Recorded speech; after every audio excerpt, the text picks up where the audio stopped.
Hey guys, welcome again back to another video with Live Narc Free. As you can see, I do have a special guest. Her name is Suzie, and she is an intuitive guide and healer. Hi, Suzie. How are you today? Hi, Joy. I'm doing great. How you doing today?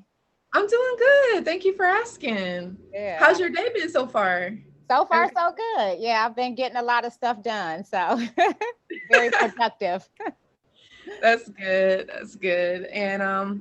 So yeah, and I don't know if you guys remember, but Susie and I we actually did an interview before, and she was interviewing me. Now I'm interviewing her, as y'all can see. So yeah, let's just get right into it. So tell us a little bit about yourself, what you like to do in your personal life. What do I like to do in my personal life? I love kayaking. I love to go kayaking. I bought myself a kayak. I treated myself on Mother's Day last year to a kayak because of COVID and everything.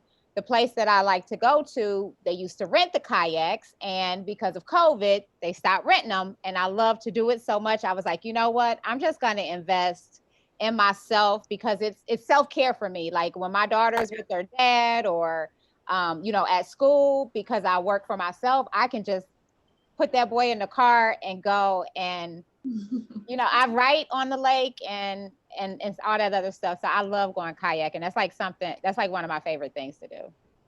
Wow, that's awesome. I mean, I've never been kayaking myself, but that definitely sounds like something that I could try in the near future. So that's really Yes, I highly nice. recommend it because water is healing in itself. Yes.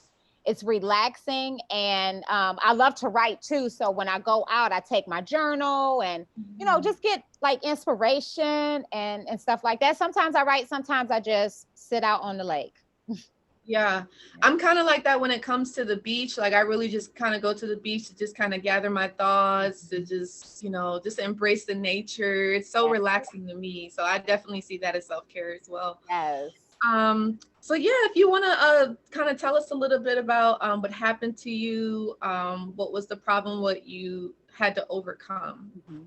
Absolutely. So, I actually did not know what narcissistic abuse was. I grew up in a narcissistic home. My mom she hasn't been diagnosed, but now that I'm learning about it, it was my mom, it was my aunts. Like looking back on it now, I see that this was my family dynamic, and I Mhm. grew up in that environment. And then before I even had a chance to even know myself or love myself, when my grandmother died, I immediately got into a relationship with a narcissistic man and didn't know that I was in that relationship. And it spanned for 20 years. I got with him when I was 19 years old. Mm. And in 2006, I started to practice. That's when I first started practicing self love. I didn't know it at the time, but I started to really work on my childhood issues. My father died when I was 5. My mother Oh. was in and out of jail from the time that I was 2 years old. So I had all this abandonment and rejection, and then the mental, emotional, verbal, and physical abuse that I experienced by my mom. I started to see how that was affecting the marriage, and so I started to get counseling. I did a couple of groups. I did group. It was called Grief Recovery, and you kind of walk through the timeline of your grief and listed, the years that had the greatest impact. And then I did healing the mother and the father wounds because my father wasn't there. I didn't know my father. He died when I was 5 years old. I only have like one memory of him. Um, Mm. and so I started to heal. I started to do things that I loved. I was in the church at that time. And so I started to do praise dancing. And the more that I started to love myself, and I saw that this man, I was like, wait a minute, something is not right here. And so I was trying to encourage him to go to counseling as well. And he was like, there's nothing wrong with me. There's nothing wrong Mm. with me. And I was like, all right. And I just kept pursuing my own healing. And there still was a lot of fear there. But in 2010, I left him and moved down to North Carolina. So we were living in Ohio and I moved to North Carolina. And at that time, I spent like 11 months without him and just started to love myself deeper, even more. I was doing the things that I loved and then let him back into my life. I did. We had two kids together. He was on the lease at the new place. So, but then when I let him back in again, it was like, okay, no, we can't keep doing this. And it took me another 4 years to finally leave that relationship. So, in 2015, I ended up leaving the relationship and just really dove deeper into my healing and self-love journey. And it was at that moment that I realized I read a book called The Human Magnet Syndrome. And it talks about the empath and the narcissist relationship, and how, we all do have that level of narcissism in us, because that's a part of the ego. That's a part of the low vibrational energy. But then you have those people that are very high. They're at a 5 on the scale, right? And I was at the 5 on the empath. He's the 5 on the narcissist. And to really have a healthy relationship, you both have to be at that balance, which is like a 2, I think the book says. But it's called The Reason We Love the People That Hurt Us. And it opened up my mind, and I was like, wow, like I was in this abusive relationship. And then when I left him, I actually went back home to my family and was like, what? This is the reason why I attracted that relationship, because my whole entire family is like this. It's like, oh my goodness, like this is the environment that, and I beat myself up for a long time, because it was like, I was like, man, I was in this relationship for 20 years. Like I spent half of my existence in this relationship. And it was like, you cannot beat yourself up, because you were a product of your environment. Yeah. This is what you thought healthy. This is what you thought love was, until I started to love myself and have that healthy love of myself. So that's what I thought. That's the only thing that I knew love to be, because my mom talked down to me. My mom told me that I wasn't good enough. So of course, this man telling me that I'm not good enough, it's love, right? And this man trying to change me, it means that he loves me, right? No. So I have been successfully apart from that relationship for 6 years now. This is going on my 6th year. November would be my 6th year. I was actually driving today, this morning, and I was like, wow, I've been gone from this, and from my family too. I left my family behind in 2018. I sometimes talk to my mom. I'm still friends with them on Facebook and stuff like that, but it's the same dynamic. It's the same situation. Like I post my videos and my cousin is calling me, telling me that I'm doing witchcraft. It's like, it's a whole bunch of judgment. Yeah. It's a whole bunch of labeling. And it's like, I'm not dealing with that anymore. Like I'm walking in my authentic light. I'm being my authentic self. And if you guys have a problem with it, then you go deal with it inside of yourself. I'm not buying into your opinions and your judgments anymore, because I did that. The reason why I twisted myself inside out was to be accepted, was to be liked, never realizing that I would never be good enough for them anyway, because they're not good enough for themselves. So they're always going to have an issue with you. Always. Yeah.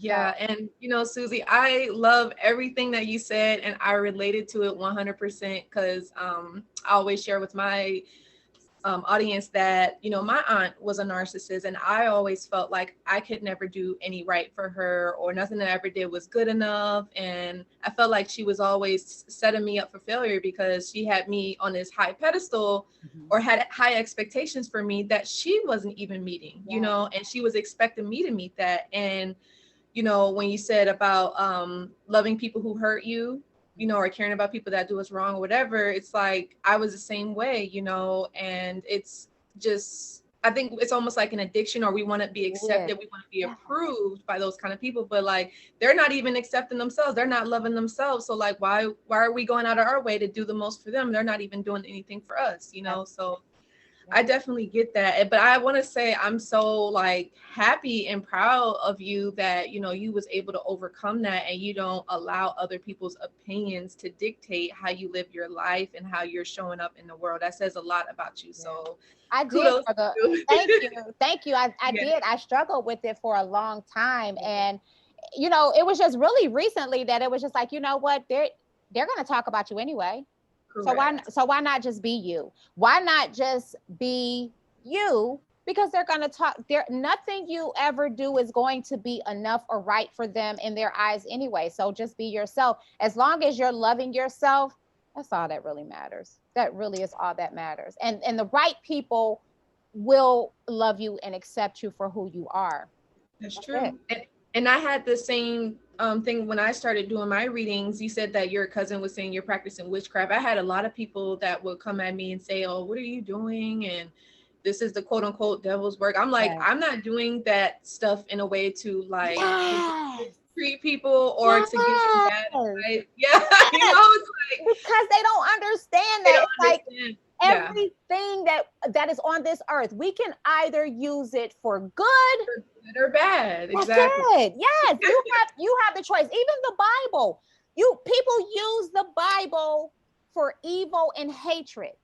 Hmm. You have the choice. The choice is ultimately yours. And if you're using it to help other people along on their journey, then the universe will allow you to prosper in that area. Guaranteed. Yeah, I'm with you 100%. And so when it comes to like everything that happened with you with the abuse, you know, you growing up with narcissistic parents and then having a narcissistic husband, and dealing with other people's judgments and stuff, how did that impact you and how did it make you feel? And what made you want to change when it came to you leaving, you know, the narcissistic husband behind, or kind of, I guess, going no contact with certain Mm-hmm. family members? Mm-hmm. What was that change for you? So when you know it had a huge effect on my mental health. You know, I was emotionally a wreck. I was mentally a wreck. I was spiritually a wreck. I have always been a small person. I've always been slim petite. I was like 160 pounds, unhappy. You know, I was just very unhappy. I was miserable in my own skin. You know, and I was putting out this fake confidence, really. I was acting like, oh yeah, I got all this confidence, but as soon as someone said something that I didn't like about me, then I immediately went into, oh, there's something wrong. You know, going back to there's something wrong with me. I'm not good enough. You know, a lot of the a lot of the triggers, you know, people would say things and it would trigger me from, oh, I'm not good enough. This is why my dad didn't want me, you know, because my mom told me pretty much all my life, my dad never wanted me. And I know now that that was mental and emotional abuse. I know that now. But Right. for the longest time, you know, he just came to pick you up to see me. It was all about her. And so whenever I would get triggered or like friends would people would say something about me, I would immediately go back to, I'm not good enough. Nobody likes me. You know, I'll never be good enough. You know, all these other things. You know, I mean, you probably experienced that. And um, what made me want to change was when I left that relationship, I said, I don't want another relationship like this.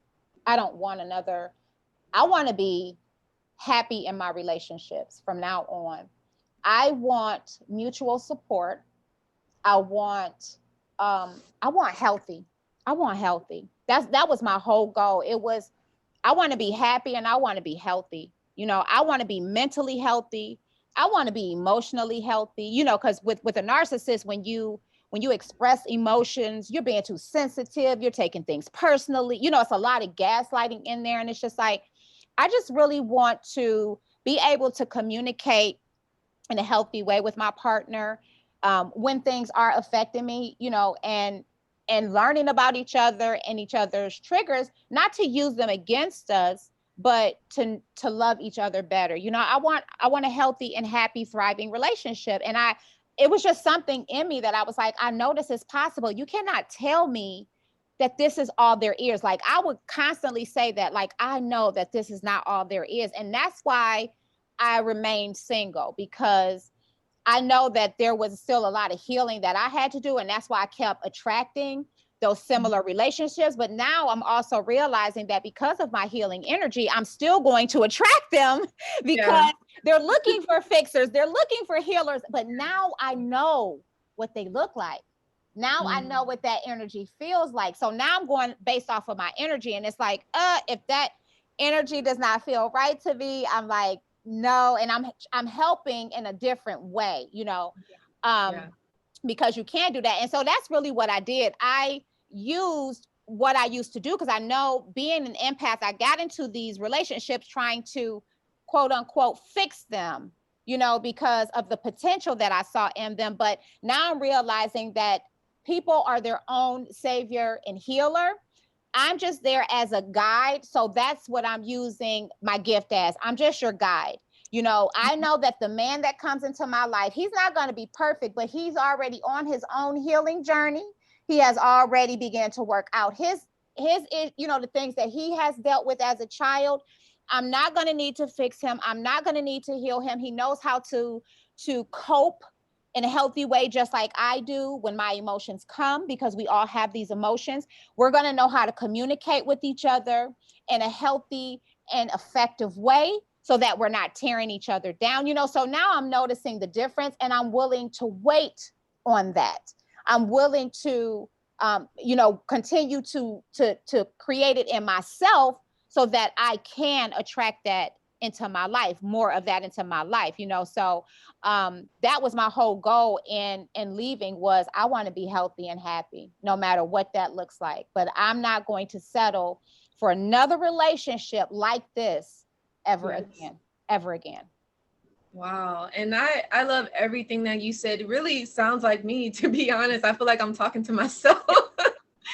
But yeah, no, that's a great thing. I love like your mindset, and I love how firm you are. You know what you want, you know what you don't want, and you know, you definitely sounds like you went through that healing process. Now I know you kind of touched on a little bit. You said that you did counseling and stuff. Was there like any other help that you got? I know you said something about ministry or church or something like that. Well, so I left the church. I left the church in 2014 maybe, but I believe in creative therapy.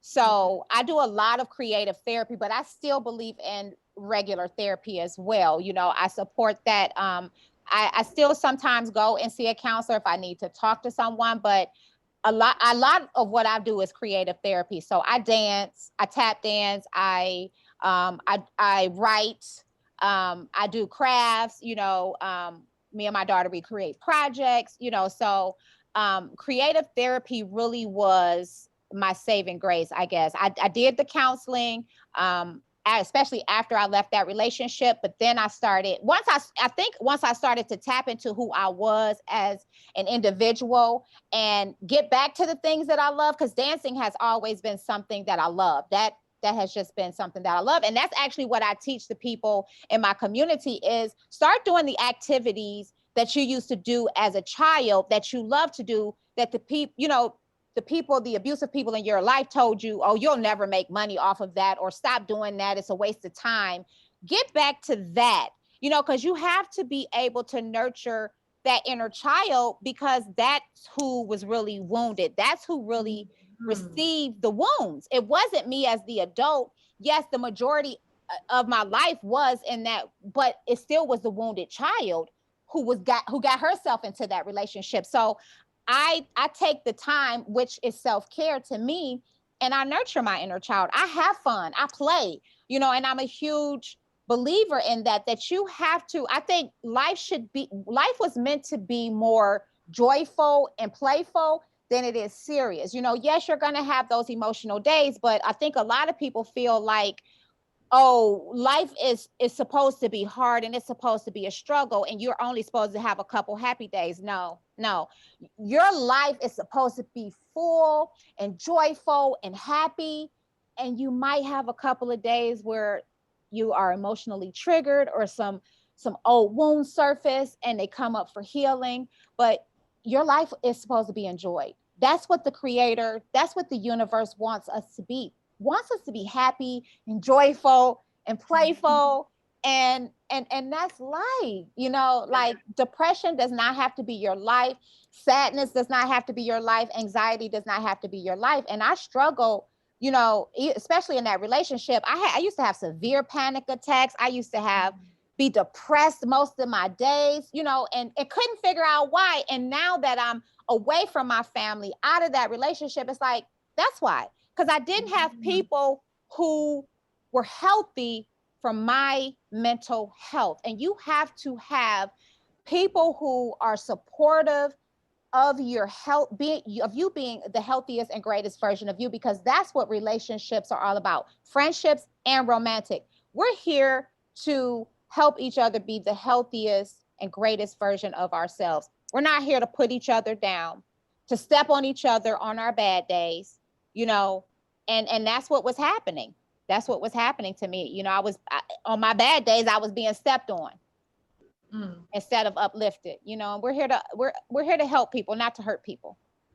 Yeah, I love that, your mindset. I love your way of thinking. That's really, I think, is a way to be able to overcome everything that you went through and just continue going forward. And like you said, going towards that happy, healthy relationships, whether it's romantic or friendships, you know. So that's definitely a great thing. Now, looking back though, would you say, like, did you find it difficult moving on?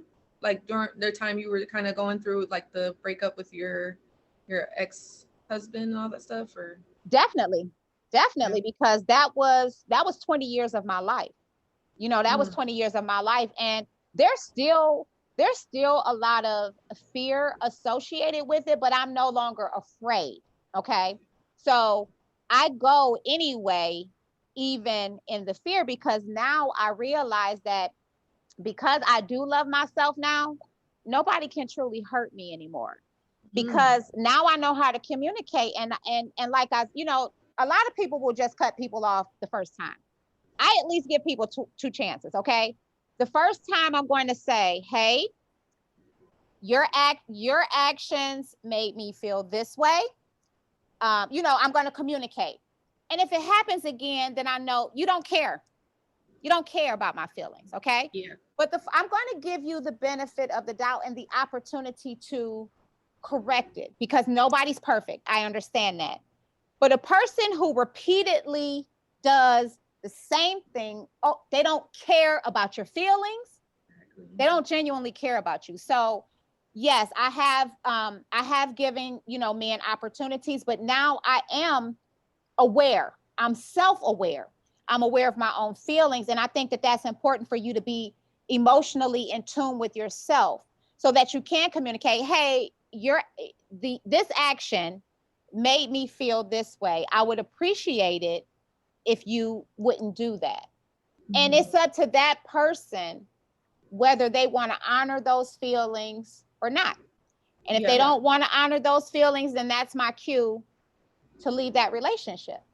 Yeah. Because a person who cares about you is genuinely going to say, you know what, I understand. I do. I understand how my actions could could make you feel that way. And I'm going to do my best not to, you know, a person who genuinely cares about you. But somebody who could care less about your feelings, they're going to continue to trigger, you know, they want to trigger you.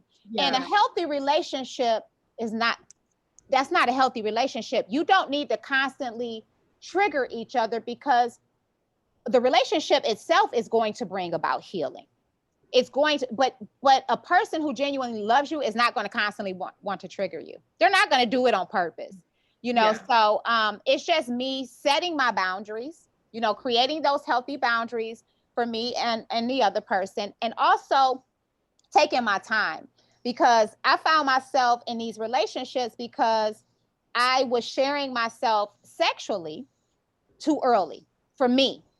Because I have so many deep wounds, I have to take at least 3 to 6 months to get to know somebody. I want to get to know you on a mental, emotional, and spiritual level first before we even venture down the aisle of physical, you know, because that's what I need. And that's what I tell every man now that I date. And if you're not willing to do that, then we have nothing else to talk about. And it's not to control you or anything like that. This is for my well-being and my mental, emotional, and spiritual health. Because I know I value the importance of my sacred sexual energy, because I know now that it's manifesting. It helps me to manifest the life that I desire. And with my partner, I want us to be able to manifest too, because when you have that genuine connection with someone, it's amazing, right? The manifestations that occur. So I want that for myself, but I also want that for my partner. So it's never just about me, it's about us. And a lot of men who are narcissistic in nature, who want to control you, who want to manipulate you, they want to rush you. They want to rush you because they know that sexuality, being sexually intimate with you is the key to your heart. But the key to their heart is to take time and get to know them. See, then they're invested emotionally. And a lot of men don't want to, they're afraid of investing emotionally. And that's okay. I understand that. But if you can't understand that we at least need to be friends for 3 to 6 months, then we have nothing to discuss, because that's what I'm trying to build a foundation now. And I didn't have that healthy foundation with my children's father. I ended up getting into a couple of relationships after that. Really situationships, if you want to be honest. It really wasn't relationships, but just learning from those examples and just really standing my ground, sticking to my standards and my values and not wavering from that, because men, they will test you. They're like little children, right? Mm-hmm. They're going to test you. If you tell them that you're abstinent, they want to test that. If you tell them that we're going to be friends for 3 to 6 months, they're going to test that, right? So you have to have self-control. You have to have your boundaries in place, and you have to stand up for yourself. And that is what self-love does for you. That's why it's important for you to take your time. For me anyway, everybody is different, and I understand that. But for me and the traumas that I have experienced, this is what I need. And if you can't honor that, then I'm okay single. Sometimes you gotta be single in order to wait for what it is that you and the universe gonna bring it. I'm confident in that. Okay. yes. It sounds like you probably, I don't know if you study the law of attraction, but that really helps. But it's also in divine timing too, because they always say like everything comes at the perfect time. Like it doesn't come before, it doesn't come too late. It's like it comes on time, So and I'm not in no rush. I'm enjoying myself. I was in a relationship for 20 years. I'm enjoying, for the first time in my life, being single. You know what I'm saying? And enjoying all of me. That's what I'm enjoying right now. So I'm not in a rush, because like I tell people, I was in a relationship for 20 years. And I've had it. I've had the marriage. I've had the new home and all this other stuff. So as far as I'm concerned, like, maybe this is my time to just enjoy me. And if the universe decides that, if the universe places somebody in my path that's a divine mate, then yes, we can explore that possibility. But right now I'm just really enjoying me and getting to know me all over again, so. And I think it's crucial to spend some time or be by yourself for a while. I mean, same with me, because I after dealing with the narc I took me like 2 years to start interested in like actually being with someone else again. So you need that time by yourself, and the longer you're with that person, the much longer time you need to spend by yourself, and that's just how it goes. I do encourage people to do 2 years though. I really do. I tell people at least 2 years by yourself, I think that's the best. Absolutely. So Suzie, I wanted to ask, so like, what advice would you give to the listeners, people that have had similar problems such as yourself? And then when would you advise them to seek help? That's a good question. When would I advise them to seek help? I would say, if you feel like you cannot get out of a state of depression, go seek some help. Go seek some professional help and talk to them, because a lot of the times when we're in the situation, we think that, this is love, and what this person, if I can just change, if I can change me, then they will change too, because that's what I thought, that, You know, if I just worked on me and changed me, then maybe my healing would inspire him to heal. And 6 years later, and it still hasn't changed. So I would say, one, you can't change anybody that does not want to change. And even your growth will not inspire some people, especially the people closest to you.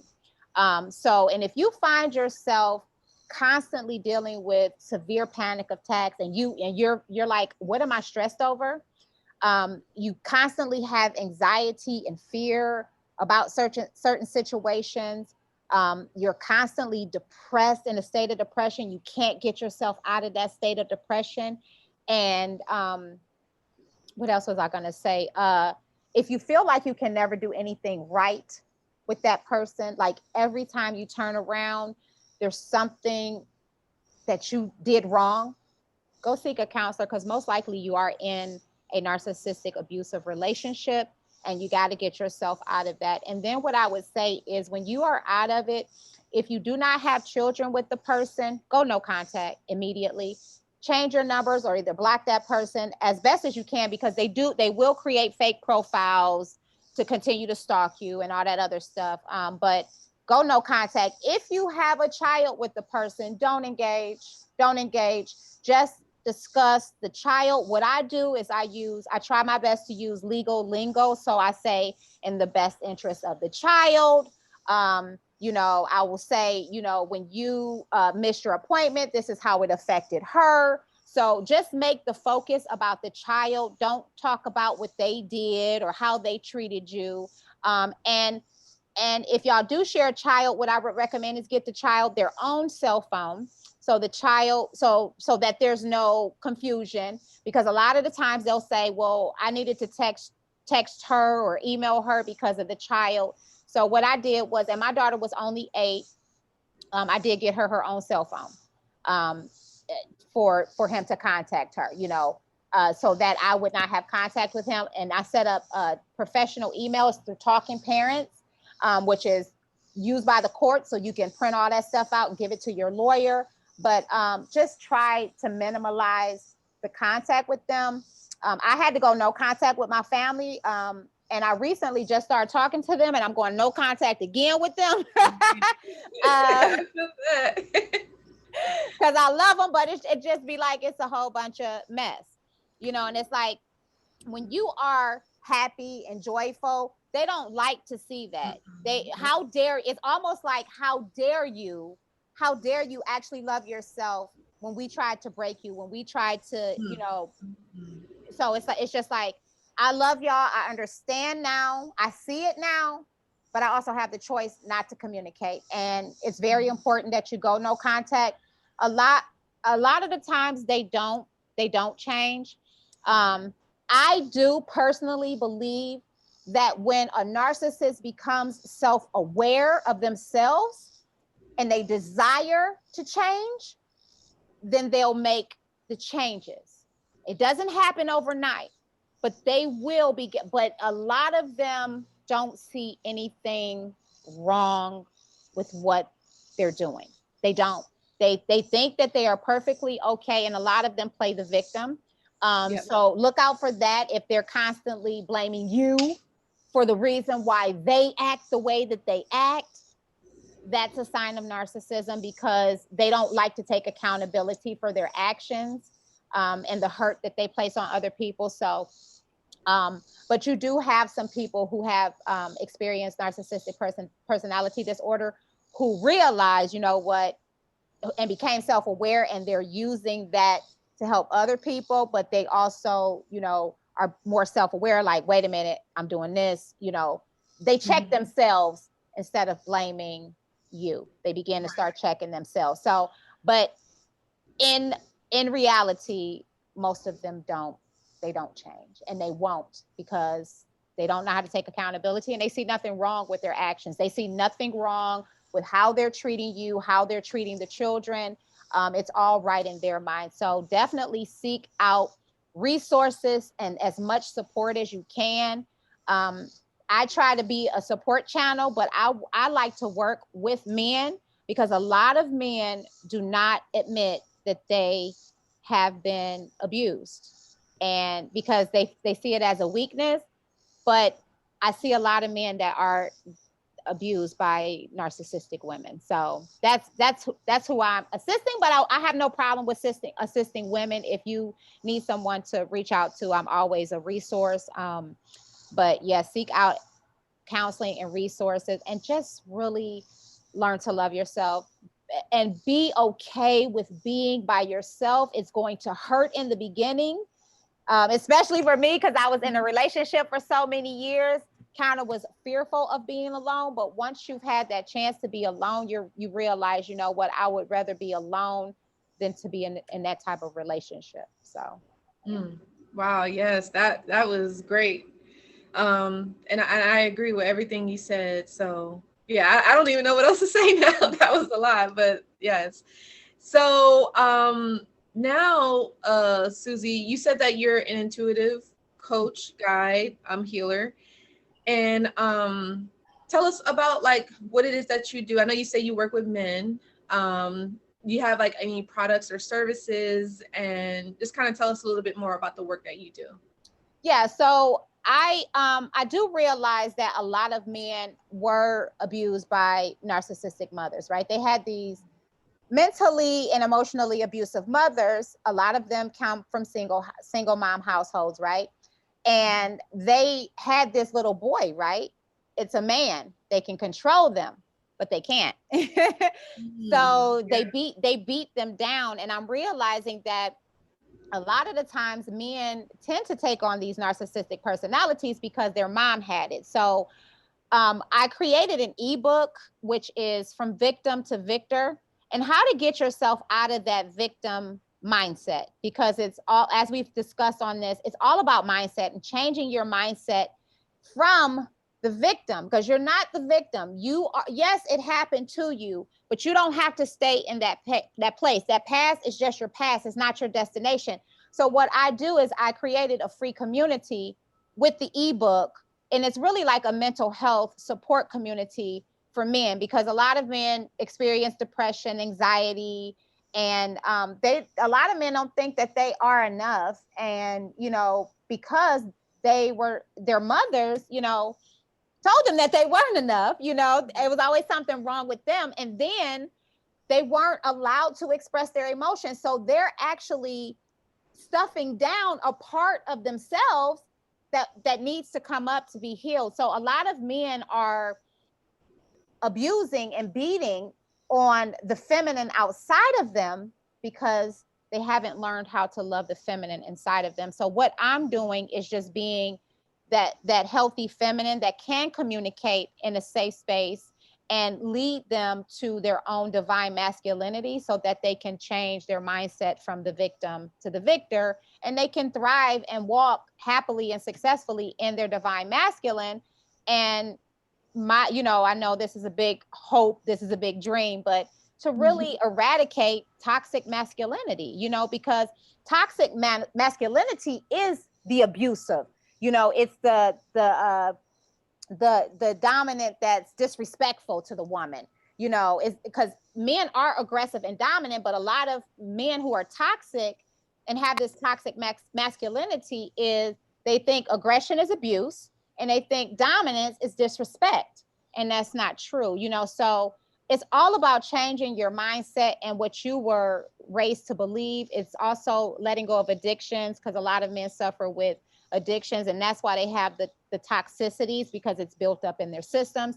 And once they get to that healthy masculinity, then they want to protect and provide for the feminine. They don't want to beat up on the feminine or beat the feminine down. They want to uplift the feminine. They want to protect her heart. They want to protect her mind. They want to protect her spirit and provide for her mentally, emotionally, spiritually, physically, relationally, and financially. So that's how I'm helping now. I'm not getting into relationships trying to help or be the healer. I'm showing men how they too are their own healer. They don't need to go and try to find a woman to fix them or heal them or save them. They are their own savior. They are their own healer. And really, you don't need to be fixed. You just need to change your mindset. It's Mhm. about changing your mindset and being a healthier version of yourself. Because I think a lot of men fear change because they think Mhm. they're going to change themselves. And it's like, no, your personality will never change.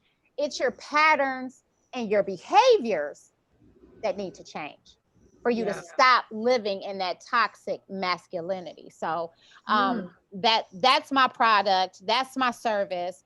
I do lives on a dating app. It's called Tag. So Okay. I'm there just being me, motivating and inspiring men. You know, I tell them I'm not here to date. I'm here to motivate and inspire you to tap into your own divine masculinity by being the divine feminine that I am. That's all. So, yeah. Wow, I absolutely love that. I know that there's not a lot of people doing that, so I definitely feel like that's a great need. And it's sad because I know there's a lot of men out there that were taught, kind of like you said, like don't feel your feelings, or if you feel your feelings is weak, or if you cry is weak, or if you speak up about certain stuff, don't do that. Men just, Yes. you know, just be tough and move on. Don't be a Yes. sissy or whatever. Mhm. So Yep. I'm happy that that's what you're doing. That's definitely Yeah. awesome. Now, if the listeners want to work with you, or they want to find where you are, where can they find you? So if they're interested in an intuitive guidance session, you can book that through my website, and that's at SuzieSuttles.com. Um, I do 30-minute free consultations with every hour session. So just to see where you're at, what issues are you struggling with. Like I said, if you want to join the free community, all you have to do is download the ebook. The ebook is free. Excuse me, and then you get the link to the community, so that's free. And I do daily motivation encouragement there. I do weekly challenges, and then I do a weekly live Zoom meeting for any questions or things of that nature every single week. um, they can join me on Tagged if they want to come and talk on there for free for like 30 minutes. That is, I'm there as Radiant. And then you can find me on social media as Radiant Goddess 75 on TikTok and Instagram. And then my Facebook page is A Mother's Touch Inc., which is the umbrella of Beyond Abuse. So, yeah. Okay. Wow. Well, I will definitely link all that information below. And if anyone that's watching this that's interested, please hit up Suzie. And I definitely enjoyed having you on. It definitely was good for me to hear as well, just reminding me to keep doing what I'm doing. And I do thank you for having you on. And I'm sure people that are listening could definitely relate and understand and benefit. So is there anything else you want to add before we head out? No, thank you. I really enjoyed this time with you. I appreciate you for having me on. But it's definitely a topic that needs more recognition, because I really do believe that with more resources and tools, we all can become a healthier and truest version of ourselves. So thank you for having me. I appreciate it. Yes, absolutely. It was a pleasure. So, you guys, please feel free to share your feedback on what you thought about this interview and how it helped you. Other than that, we're signing out. You guys have a great day, and don't forget to live narc free.